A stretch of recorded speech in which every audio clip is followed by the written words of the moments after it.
Brigadier साहब, America ने इसी साल अक्टूबर की अगर हम बात करें तो 9 कंपनीज को ब्लैकलिस्ट किया था, अब मजीद 4 को कर दिया, तो इससे हमारे जो स्ट्रेटेजिक प्रोग्राम है उस पर किस हद तक असर पड़ सकता है? आई थिंक ये पहले भी पाकिस्तान ने सैंक्शन भुगती हुई हैं, आपको याद होगा, और जिसकी लंबी लिस्ट है। और ये बड़ी डिस्क्रिमिनेटरी है। इसमें भारत का प्रोग्राम देख रहे हैं, इसराइल का जिसने फिजिकली यूज़ किए हैं मिसाइल्स खत्ते में और आग लगाई हुई है। पाकिस्तान का एक तो डिफेंसिव सिस्टम जो है, मिसाइल का हो या न्यूक्लियर हो, वो पाकिस्तान के दिफा के लिए। और क्योंकि इस वक्त जो है पाकिस्तान का कोई इस तरीके का कोई मैकेनिज्म नहीं है कि हम कोई लेट से मिसाइल रिलेटेड टेक्नोलॉजी यूरोप से अमेरिका से खरीद रहे हों। डेफिनेटली कुछ वेंडर्स हैं जो नेशनल डिफेंस कॉम्प्लेक्स के साथ मिलकर काम करते हैं, और उनको डेफिनेटली उनकी मॉनिटरिंग की गई होगी, कोशिश की गई है कि इनको लेट्स से सैंक्शन के डर से डराया जाए, और उसके बाद जो है पाकिस्तान पे प्रेशर बढ़ाया जाए।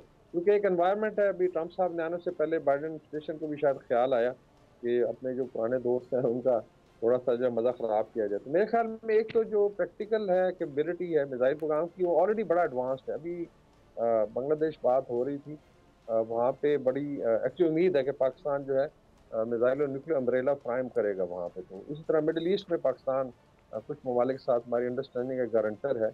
और ये मिसाइल प्रोग्राम को आज तो शुरू हुआ भी नहीं, बहुत एडवांस्ड लेट्स से ऑलरेडी आप कह लें कि टेक्नोलॉजी है हमारे पास, जो वन ऑफ द बेस्ट है एक्चुअली। इवन इंडिया के साथ कंपेयर करें तो मेरे ख्याल प्रैक्टिकली तो इतना ज़्यादा कोई इस पर इम्पैक्ट नहीं आएगा। मे बी जो कंपनियां ऑलरेडी इसके अंदर रिसर्च और डेवलपमेंट में हिस्सा लेती हैं नेशनल डिफेंस कॉम्प्लेक्स के साथ या पाकिस्तान के स्ट्रेटेजिक इदारों के साथ, उनको मेरे ख्याल कोशिश है क्वेश्चन करने की, डराने की। और थोड़ा डिस्क्रिमिनेशन है इसमें, और मेरे ख्याल में इस वक्त अमरीका को एलाइज की ज़रूरत है। वेस्ट एशिया में जिनका हशर हुआ है, या ईस्टर्न यूरोप में एक पूरी जंग है जो नेटो लड़ रही है, और इस वक्त एलाइज को जो अच्छे पुराने दोस्त हैं, अगर आप इस तरीके से ख़राब करना है और डिस्क्रिमिनेटरी पॉलिसी लानी है, तो उसमें मेरे ख्याल नुकसान अमरीका का ही है। आई डोंट थिंक पाकिस्तान के बहुत ज़्यादा कोई स्ट्रेटेजिक इम्पैक्ट आएगा। सब्सक्राइब करें और बेल दबाएं ताकि कोई खबर रह न जाए।